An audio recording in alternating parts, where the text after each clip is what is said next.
In other news, Britain's departure from the European Union has been somewhat easier said than done. For more than 3 years, lawmakers have not been able to agree on the terms of Brexit, and even with the latest extension to the departure deadline, some doubt whether there'll be a breakthrough. Our Soo-young brings us up to speed with the latest developments. 3.5 years after the British public voted to leave the European Union, the terms of the divorce still remain unclear.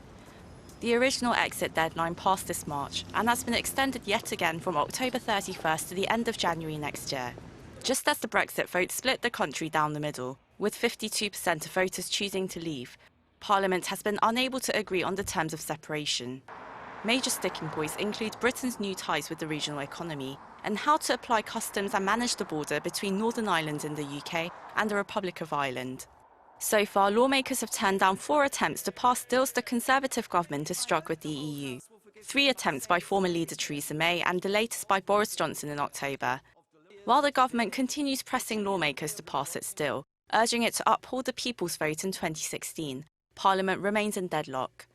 Hardline Brexiteers have insisted on delivering an early as possible departure without a deal, claiming that the World Trade Organisation's basic rules can be applied to Britain's trade with the EU.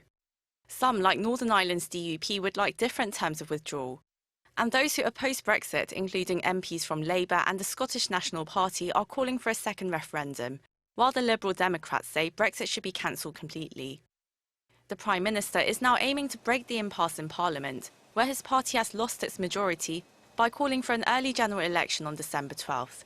Regaining a majority would help him push through his Brexit plan. He's well ahead in the polls, and if he does win, if the polls turn out to be true, which they weren't for our last election, then we would leave by the 31st of January and potentially by the end of this year. He has some wind in his sails. He came back from Brussels with the Brexit deal. He has a kind of celebrity following. He's another populist. But he leads a minority government. If he just delivers the same amount of seats again in this election, we'll still have stalemate. If he succeeds, will he be able to get his deal passed before the deadline? And if he loses, will there be a second people's vote? The possibilities, as ever, remain up in the air, but the snap election could help narrow down the options. Soo-young, Arirang News.